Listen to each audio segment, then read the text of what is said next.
اور جان رکھو کہ جو مال غنیمت تم کفار سے حاصل کرو اس میں سے 5واں حصہ اللہ کا اور اس کے رسول کا اور اہل قرابت اور یتیموں کا اور محتاجوں کا اور مسافروں کا ہے،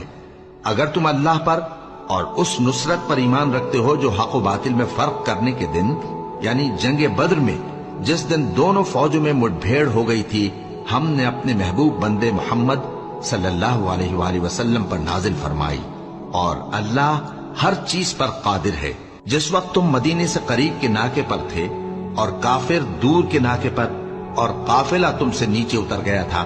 اور اگر تم جنگ کے لیے آپس میں قرارداد کر لیتے تو وقت معین پر جمع ہونے میں تقدیم و تاخیر ہو جاتی، لیکن اللہ کو منظور تھا کہ جو کام ہو کر رہنے والا تھا اسے کر ہی ڈالے، تاکہ جو مرے بصیرت پر یعنی یقین جان کر مرے، اور جو جیتا رہے وہ بھی بصیرت پر یعنی حق پہچان کر جیتا رہے۔ اور کچھ شک نہیں کہ اللہ سنتا ہے